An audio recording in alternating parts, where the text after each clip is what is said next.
Hey everyone, I'm here to tell you that women are taking over your favorite new gen anime and manga. With the fact that it's Women's History Month and the conversation around new gen anime and manga more prominent in the anime community, we'll be taking this opportunity today to talk about the surge in well-written and amazing female protagonists and deuteragonists that are taking over new gen anime and manga today. And I'll note that these are definitely some of my favorites because there are definitely more, and that this video may contain, will contain spoilers because I'll be talking about stuff that happened within the manga a little bit, but I'm going to do my best to keep things contained.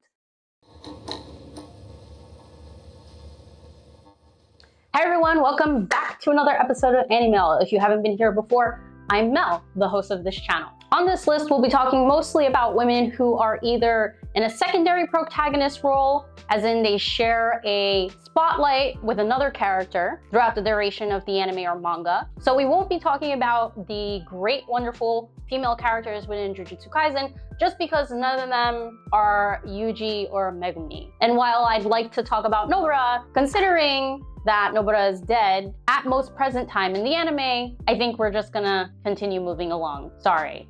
The first woman that I want to highlight is Sagiri from Hell's Paradise. If you haven't seen Hell's Paradise, it first aired in spring 2023, with a season 2 coming out in 2024 of this year.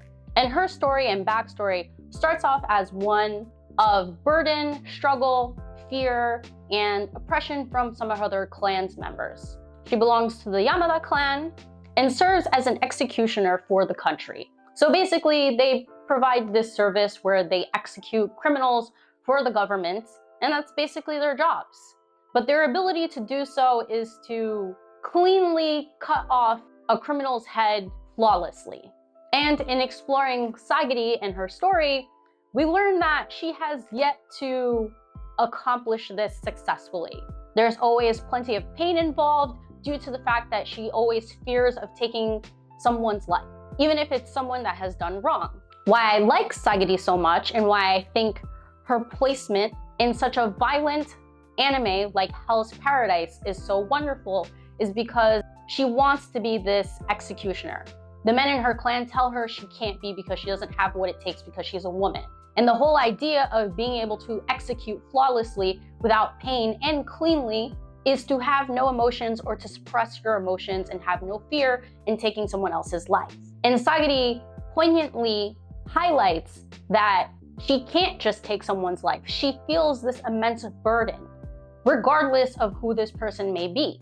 And at some point in the storyline, instead of overcoming or just learning to suppress or get rid of her fears and those emotions attached with taking somebody else's life, she actually decides to take them on and embrace them. She basically restructures what it means to be a Yamada executioner, which is to discard all of these feelings by taking them on and realize that this is a part of the responsibility by feeling the burden of taking that one person's life. It's very contrary to some other violent action battle heavy anime where there are female characters that may be very strong characters and have a lot of strength to them, but also don't outwardly portray their emotions. Sagiri is able to basically empathize while still be able to do her job accurately as the season goes on. I do think that contributes to the fact that she's been able to last and survive the island that they're on a lot longer compared to some of the other people in her clan, along with the fact that she's extremely intelligent and a quick learner, and also a lot more flexible in collaborating with some of the criminals on the island to look for the elixir of life.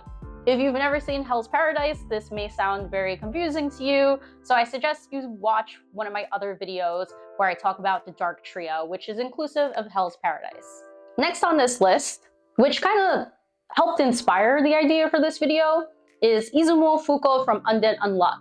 If you have been watching my channel for a while, then you've probably seen my Undead Unluck video. Please check that out for a synopsis and more information around Undead Unluck. If you've been watching Undead Unluck, then you know that Fuuko starts off literally in episode 1 trying to unalive herself because she feels like she has no reason to exist in the world due to her negation ability Unluck.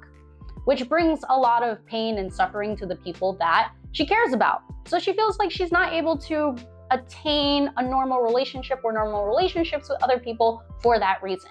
Where season 1 is ending right now, Fuuko has started her journey to better learn her ability so that she is able to have these relationships and so that she can defeat the god of the undead unluck universe so that negators will no longer suffer from these abilities that they have. Again, in the beginning, she starts off as very timid, anxious, and she's only really able to use her ability through Andy and his undead negation ability.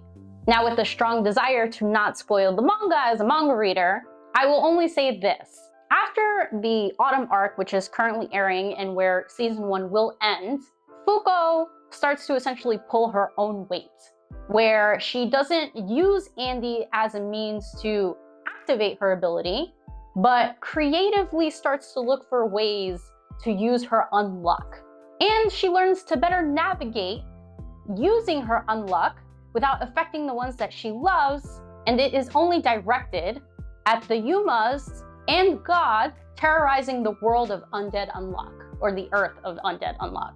And about halfway through the manga, the story goes from Andy and Fuuko sharing the spotlight together, kind of evenly, to Fuuko basically dominating the storyline. And she is taking her W's left and right, but also taking some L's but learning from them, as this timid, anxious, and scared woman turns into a strong, creative, scrappy female protagonist that new gen shonen anime needed. If you're a fan of Chainsaw Man but only watching the anime, big warning, this is a spoiler and many spoilers for part 2 of Chainsaw Man, which is manga only at this time. If you asked me if Mitaka Asa belonged on this list at the beginning of Chainsaw Man Part 2, I'd say hell no. And when I talk about Asa specifically, I'm not talking about Yoru, who takes over Asa's body in the first chapter of Chainsaw Man Part 2. No, because she's the war devil, she's already badass. We're not talking about her. We're talking about Asa herself without the abilities and her personalities.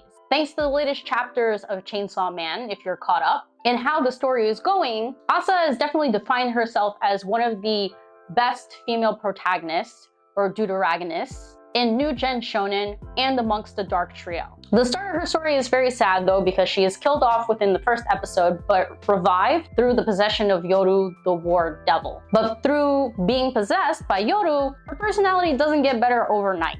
We see Asa as this really depressed, sad, self-pitying, hates humans and prefers cats character. There's very little to like about her, and she doesn't understand, I guess, socializing well. At first, this makes her a really unlikable character, and you start to question and wonder what the introduction of this character is supposed to do for the storyline of Chainsaw Man. And with a couple of encounters with death, and after being saved by Chainsaw Man a few times, Asa's character starts to take a turn, because even though she has a lot of these dark qualities or negative qualities, all of this stems from her jealousy of others and the fact that she's kind of always been alone her entire life. And she kind of just wants companionship. She kind of just wants to belong, and she doesn't have any of that. So it starts off by humanizing, I guess, the most negative aspects of Asa before giving us some of her great aspects. Because even though she declares to hate humans, she does prefer to sacrifice herself for her one friend in the beginning of part 2. And despite starting off by hating Chainsaw Man, who is Denji, if you didn't know, decides to go save him where he is currently being experimented on. And since the story of Chainsaw Man Part 2 takes an interesting approach where Denji as Chainsaw Man is not present as much in the story just due to the way the storyline is going, Asa kind of takes up the totem pole through her abilities of being the war fiend or the war devil and starts to save people from other devils terrorizing the community or the city. She becomes this new beacon of hope, often publicized on the media the way Chainsaw Man used to be, and now people on the internet are theorizing and speculating that maybe she could be the next Chainsaw Woman. As crazy as Fujimoto Sensei's writing is, he does have a way with characters at some point if you stick it through with the story long enough. And he really does come through with Asa's character, going from this overly negative character to now helping out society, helping out people, and helping out a person that she used to hate, Chainsaw Man. She basically did a whole 180 there. These last two characters that I'm going to talk about are manga only.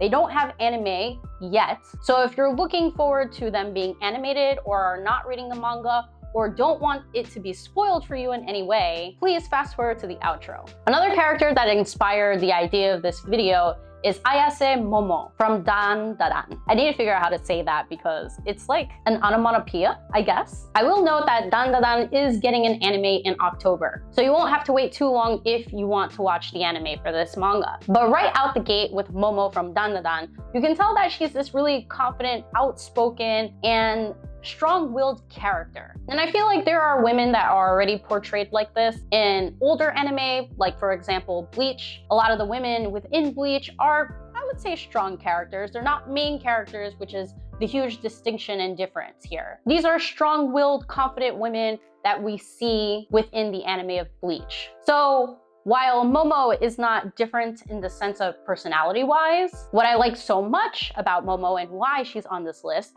aside from the fact that one, she's a main character and she's from a new gen anime slash manga, is the fact that even though she's got these wonderful redeeming qualities, they also humanize Momo, and they humanize her as the teenage girl that she is. Momo has her own insecurities. She has bouts of jealousy when other girls get close to her friend Okarun, who is the other main character in Dan Da Dan. She also exhibits behavior of pettiness, which I love because who isn't just a little bit petty? And with that pettiness, there are acts of vengefulness. So they make Momo a very all-encompassing full circle character. It's not just 2D, it feels 3D due to the well-composited characteristics that she's been given. In addition to that, she is still a highly compassionate character. So there are great moments within the Dan Da Dan manga where Momo's badassery comes through really well in the panels due to her strong confidence and sometimes overconfidence that is compensated by her compassion for others. So she's not just this boisterous, confident character, but also this wonderful woman with compassion and care for others that will put herself in harm's way for the other characters within Dan Da Dan. And last woman on this list, and I should mention that all the women that I've mentioned so far, they don't come in any particular order of ones that I like more than others.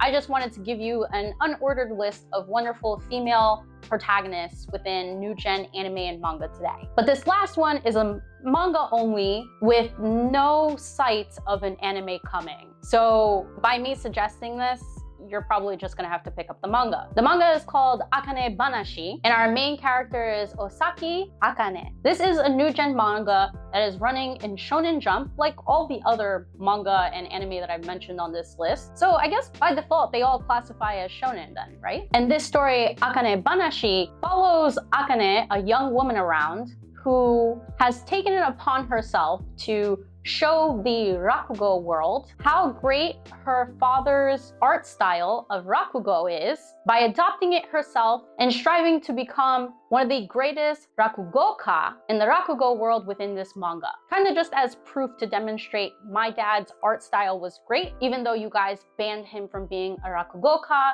in the community and can no longer do this anymore. That's basically the whole premise of Akane-banashi. So it's a very different take on manga that you normally see within Shonen Jump, but the story and Akane is extremely refreshing because we're talking about a young woman who's 17, 18 at present time of the story, who has entered into a world that is dominated by men. And if you don't know what Rakugo is, which I feel like I should define real quick, Rakugo is a Japanese art of verbal entertainment that usually involves a single storyteller who is called a Rakugoka, and they are sitting on a raised platform and kind of playing multiple characters in a story. So Akane decides to take part in this world as a way to honor her father and her father's art style while and when he was a Rakugoka. And what's interesting about it is that because she started training at such a young age secretly, she is already presented to the audience as highly skilled. even though a little bit naive and still needs a little bit of polishing within Rakugo. So most of the rivals in her story end up being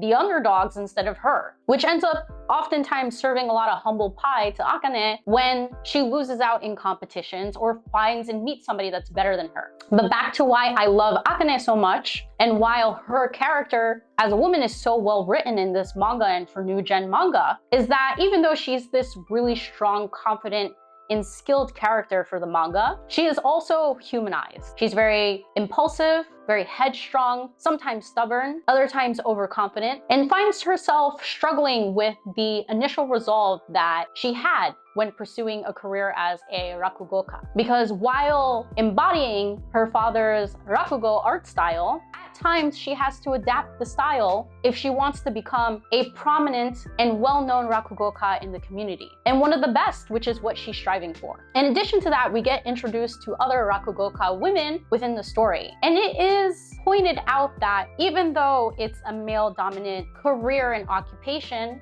and field, there are women that are present, but these women often take on different stories and storytelling art forms in comparison to Akane. Some of the other women in the story will often storytell in a more sensual manner or a more serious manner, whereas Akane proves to be the comedic driving force within akane-banashi, the manga, but also within the rakugo community as a woman. It's not often portrayed within the manga, women storytelling in a more comedic way, even if the story is intentionally meant to be a little bit more sensual or serious. So she's even breaking the mold within women in rakugo as well, aside from the fact that she's breaking into a industry that's male dominated. And while strong women main characters is not breaking or new in anime or manga, I felt like these 5 characters within the new gen manga and anime community are really taking over, which is a little bit rare sometimes, especially for manga that come from Shonen Jump. I do want to highlight that there are definitely other anime and manga that came before a lot of these characters that I think helped pave the way,